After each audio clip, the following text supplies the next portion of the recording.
Shabbat Shalom. Also, too, happy belated born day. It was mentioned very quickly yesterday, but happy belated born day to Minister Anais as well. Also, we had some family, Uncle George, and everybody had their born day yesterday. If you had your born day yesterday, please forgive me for not putting it up or not saying something about it. We appreciate you, though. Thank you. Trying to make sure that we're seen on all these platforms.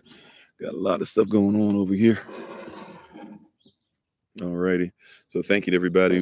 Shalom, Grand Rising, everybody. I see you, Minister Sonia, Anubis, Empress, Butterfly Effect, Fire Mammon, I think, Christina, Ms. Mac, Kombucha for life. Okay. Quantum Alchemy, how you doing? Sister Tracy, Key Troy, was it Dirty Red? Coleman Wallace, Bully, thanks for sharing the live. And to everybody who's coming on all the platforms, we appreciate you. Those who are on TikTok, YouTube, the podcast, we appreciate you. We thank you for your time and spending some time with us today. And on this Sunday, on this Rashan, on this first day of the week, to Brother Clem, everybody, Lottie Dottie, and everybody, thanks for being on. Thanks for being in attendance. And may the words of my mouth and meditation of my heart be acceptable in Yahweh's sight. He is our strength and our Redeemer, and in his name, which is his authority, that we pray, praise, proclaim, protect, and protect his message. Amen. We give all honor and praise to the Most High. All honor and praise to him for my wife, the Honorable Maya, the Queen. I call her the Honorable Maya because she lives a life that is able to be honored. Thanks for the love, Empress. Thank you for all the likes, the shares, all that great stuff. You can follow my wife on TikTok, YouTube, her website, and Pinterest at Bloom and Flourish, not A-N-D. The letter N, Bloom and Flourish. She is a healer, herbalist, chemist, and biologist by degree. And so if you'd like to support her business, which is the business of healing our people and healing anybody that's going through any injury for that matter, or anything that's anybody who's going through any health concerns that can naturally be taken care of through natural medicine that she creates from scratch, feel free to go ahead and be supportive towards her. How you doing, Sister Deja?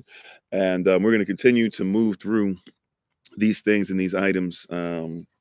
We had a couple different things we talked about yesterday. We put both things together, the Shabbat Shalom podcast, and we talked about the blood moon, and therefore we talked about the source of where things come from, and we talked about, who sent you, we talked about that as a extremely important question. Who sent you, right? Who sent you is essential to you being able to answer some of these questions. If you don't know who sent you, what philosophy sent you, what thought process sent you, etc., you're going to be in a very bad position, or where you're not going to know what you're supposed to do because you don't know why you're sent. You don't recognize or realize why you're there. You won't be thinking about those things, right? And so, since a lot of us are in that position, we talked about things like the blood moon. We talked about the Millerites. We talked about the Russellites. We talked about different religiosity. We talked about different philosophy. All these different things, right? If you don't know why you're sent or what sent you, what philosophy sent you, you're in trouble, right? Okay. So if you don't know what to do and who sent you and why it's there, right, then you're in trouble, right? And a lot of people are doing things that we are sent by others to do. And so this is a continuation of that from yesterday, right? Where we are listening to people tell us about prophecies, sources, capitalism, vulnerability, and all this stuff, and really people are capitalizing on your vulnerability. That's really what has gone down, and we're kind of stuck in that position where we're just basically dealing with things that people have told us, and not necessarily comprehending why they told us this, where it came from. Here comes this thing we talked about before over and over again. Thanks for being part of the community, Ray K. Here comes one of those things that how you doing, Alan? That we talked about before, right? There's a husband and a wife, and the wife keeps cutting the chicken in half before she makes it to put it in the oven. He's never seen anybody do it before like that. How you doing, Sister Beverly? So he says, why do you cut the chicken in half before you put it in the oven? She says, I don't know. It's because my mama told me to cut it in half before you did. She taught me. So he asked her mama, and she said, I don't know. I do it because my mama taught me. He asked her mama, And she said, I don't know. I do because my mama taught me. So finally, he has a chance and he's blessed enough to be in a position where he can ask, Medea or Big Mama, why you cut the chicken in half. She said, well, baby, back in my day, we didn't have ovens big enough to put a whole chicken inside. So we cut it in half, right? Not using something that's actually necessary anymore, but something that we're getting because, hey, somebody just told us to do it. So we do it. And the reality is that we have to get past that. Right. So when any of this stuff, this continuation we're talking about from yesterday, this whole blood moon thing, this whole everything's going away in 2000. 2012 is going to be when the world ends. 1914 is going to be when the world ends. And between 1843 and 1844, something like that, the world's supposed to end. We keep seeing these things over and over and over and over again. Right. We keep wanting to do these things over and over and over again, not realizing should they have been done in the first place, right? Should we have done these things in the first place might be your initial question, right? And how does a person get beyond it? That's why we're talking about today. You go to the source, right? You go to the source. And this is one of the key pieces that we're missing is what is the source, right? What is your source? Who's sending you the information and for what purpose? Right? For what purpose? Right? Be careful, be aware when somebody says, I'm going to send you to this particular place, but they don't give you information about where they're sending you. Right? Like even your canons will tell you that people will give you information on why they're sending you to somebody. And they'll also give that person information on why they're receiving you. Be careful to be somebody who says, I'm wiping the dust from my feet, and you weren't sent there in the first place. Be careful when you're still holding on to things from your past and trying to figure out how to make that work in your future.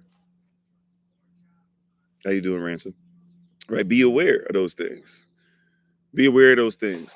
Constantly aware, constantly seeking and searching those things. How you doing, Sister Deborah? Thanks for being on. Be aware to constantly seek those things, right? Constantly be knocking on doors before entry, right? You're supposed to be given permission to get into a place that you're trying to get into, but we keep just going. Remember, we talked about, I think it was yesterday, if you receive something, even the envelope, you get to see who sent it. You get to see if it was sent to the right name, right? You get to see if the post office delivered it or if UPS delivered it or whomever. You get to make a decision based on all those things. When somebody calls you on the phone, you're supposed to be able to look and see, oh, this is a bill collector, right? Or this is so and so. I'm not talking to so and so. Right, you have permission, but we don't look at the source of it. We keep getting information from everywhere and never putting it through the strainer of source. Right, really, your sources are your strainers. Your sources are your strainers. A lot of times we step out of position because we're not even making sure that we're straining things correctly. Like I can tell you, with all sincerity, Thursday Rising Prayer pops up, and guess what? I don't tell Minister Anais nothing about how she's going to lead nothing. And when we have the Thursday Rising Prayer, if I want prayer or something to be instituted, I ask permission. Even though I'm the pastor, I still say, hey, is it all right if I do this? You know why? Because I comprehend that it's got to be strained through the right prism. If we meet in person, what you'll find, we don't really do it on the live because I can't always check everybody's age. But what you'll find a lot of times if we meet and we start talking about a word, I will wait for the person who is the elder to tell me that it's okay. Now, that's not necessarily even a biblical thing. That's more of a cultural thing as far as West African type thing and even a Native American thing. I mixed with quite a few different people, but that's something that we teach. How you doing, Sister Tamika? Right. So, like, yeah, I'm going to make sure that I check with somebody because there's a certain prism, there's a certain lens, there's a certain culture that I operate within and inside of. And we are having issues, if we could be honest. We're having some issues with things because we're not operating through a certain prism, through a certain lens. And so we have to recognize when somebody tells us, don't matter if it's the blood moon, don't matter if it's Easter, doesn't matter if it's Halloween, it doesn't matter if it's Passover. You need to know the source, right? You need to know the source. It doesn't matter if it's your marriage. How do I do this in marriage? Blah, blah. Who is your source on marriage? Right. And I know some people will tune me out if I talk about marriage. Right. But real talk, like if you can't comprehend marriage and you can't comprehend relationship with this person you say you're married to, you say you're married to the Most High, you can't turn things off when somebody talk about marriage, or you can't turn things off when somebody talks about dating, right? Or when we start talking about, because your relationship with the Most High. But what's your source? And I know why a lot of people do it, because we're used to sources that are not correct, right? We're used to dealing with sources that are not correct. And so we've heard from incorrect sources or sources that have nothing to do with our culture, right? And so since we've listened to those things, we just make it a point to say, I'm not going to do anything, right? But or I'm not going to hear it, or I'm not going to even digest it. So we're in a situation where we're not even hearing certain things that are valuable to the community. We've made a point in our life to cut things off. And then to listen only to things that are pleasing. Remember, we talked about yesterday. People want to go to 1 Timothy chapter 4, verse 2 for the charge. We'll go to 1 Timothy chapter 4 and keep on reading past that, where it says that people will not endure sound doctrine. That means that people don't have endurance.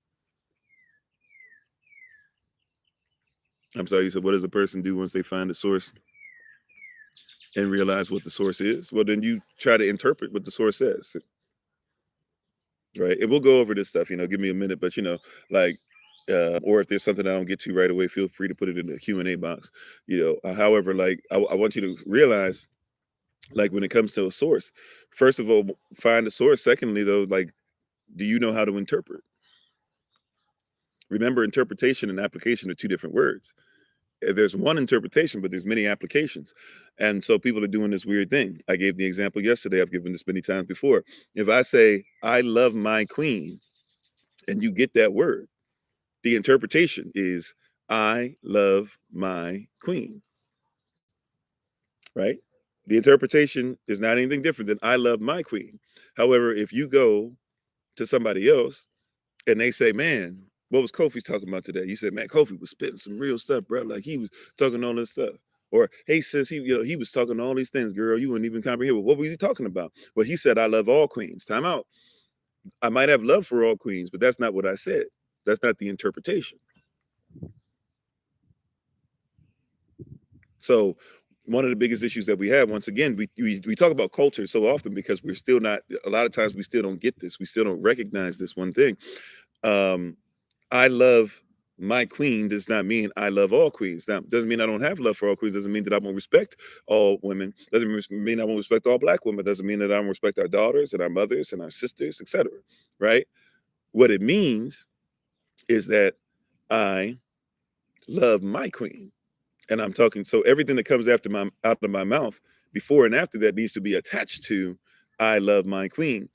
If you're right, because there might be some things I do for my queen that I can't do for you, nor do I want to do for you, nor even if I was in a relationship with you, I wouldn't do for you because you're not my queen. Right. So therefore, if we had this thing, it would be different because different people require different things. Different people have different love languages. Different people have different culture. Different people have different mindset. Different people have different love or different ways of showing love. Thank you for the love, Ransom. So we have to do this thing. We have to make sure that we come from the actual source. And we're having a problem, but we're gonna make sure, SOC, that we are constantly dealing with this. And I don't have, like I said, I'm gonna wait on the major announcements at least to the end of this week, because I'm trying to ensure that I get certain things in order first before I start going to everybody else and all these things. And we make sure that things are a little stronger. Right. However, like in all the stuff we're doing in management, and we're going to start making sure that our ministerial staff, we've been talking about it for months, but I haven't done it, where we'll get together and start having some meetings together and start doing some teachings and doing some meetings and teachings that are just for leadership. And maybe we'll do some stuff that's just for YLP 83, right, to make sure we're all on the same track. At the end of the day, though, we've got to be in order. We got to be in a certain structure, in a certain position, period. Right. No matter what the belief system is, we have to be in a particular position. I don't know why I've got little pieces of stuff from my pillow all over me today. I don't know. washed and brushed, all that stuff. It still ain't nothing about anyway. Um, right? And so these are things that we have to do. And because what happens is people begin, if we're not careful, to use different sources.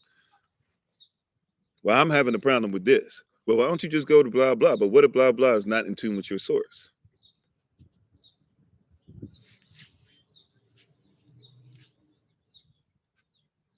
Right? Like what if who we're talking about is not in tune with the source? Oh, hey, how you doing? She's doing all right. Hopefully your daughter's doing well. Right? Like what do you do? How do we do these things as far as the source?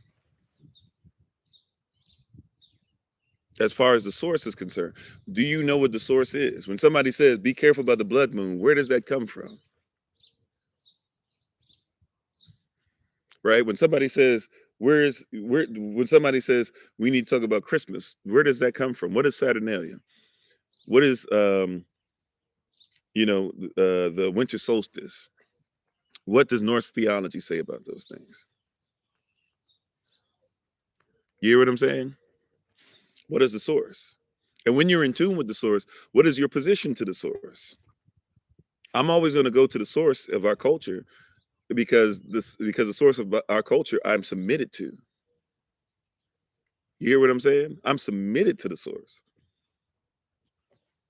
I'm in submission. I'm submitted to the mission of the source. Period. I'm submitted to the mission of the source. You hear what I'm saying? And people don't want to be part of the mission of the source. You want what the source gives, but you don't want to be part of the mission. What you get from the source is because you're part of the mission. So, and speaking on these things, we have to recognize and realize what's really going on is that we're really having a problem with people not even trying to study the mission. That's why everybody was marching down streets. Everybody's marching down streets. Look, Black Lives Matter. However, Black Lives Matter organization was not about Black Lives Mattering. It's been proven at this point.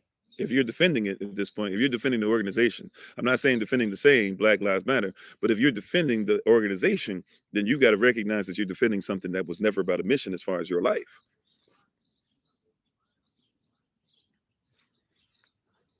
And there were people that were more dedicated to that mission that has failed than the mission that was for you the whole time. If your mission was just to say, hey, Obama's president, so racism is going away, you got a problem, right? Because racism didn't go away just because one person got went to work in a particular or had a job in a particular office and flew on a plane,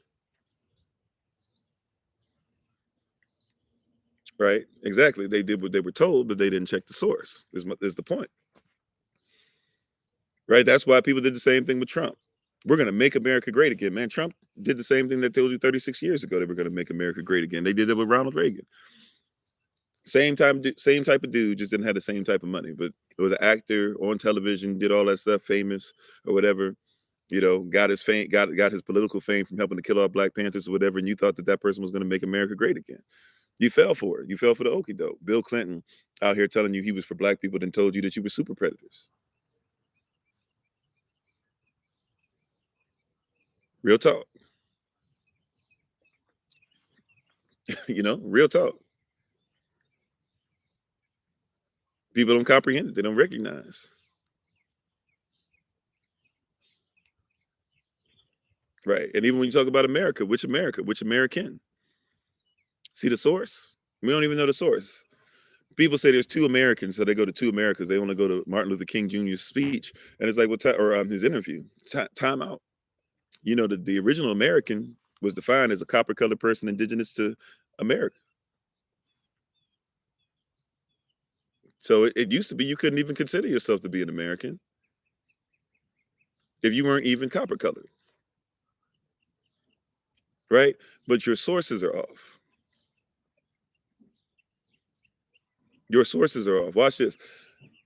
Black men ain't nothing. They ain't never done nothing. There ain't no good black men. There ain't no good black men, at least not anymore. What's your source on that?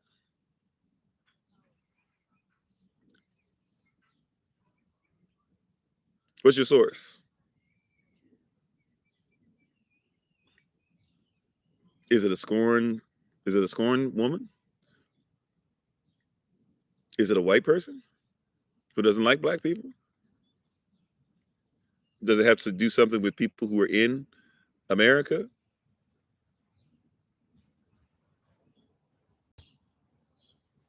who put on blackface and threw some tea over a boat and then told you that they were the Americans?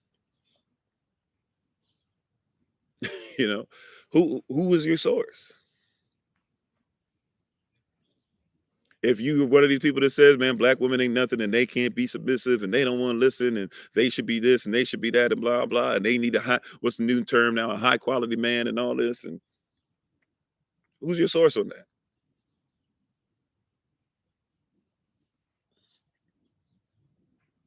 I mean, is it a lesbian?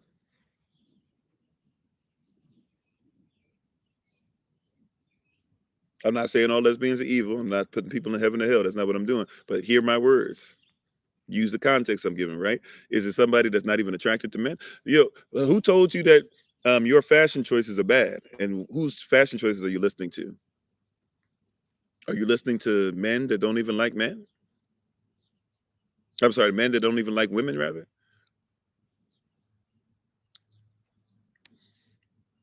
right? You need that Versace, right? You need that Coach. You need all that stuff or whatever. Like the people design, right? Don't tell me, ladies. Don't tell me there ain't one lady on here. There ain't one queen on here. There ain't one sister on here that bought some high heels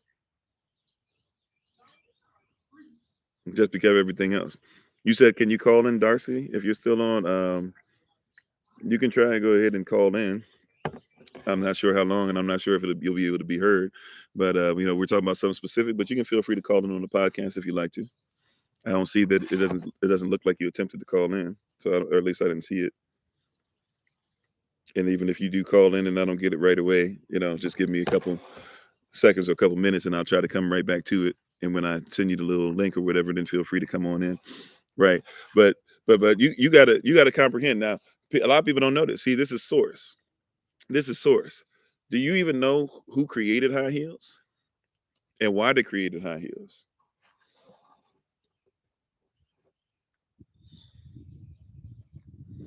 Right. And a lot of women will buy the high heels and then won't wear the high heels except going to the car, right?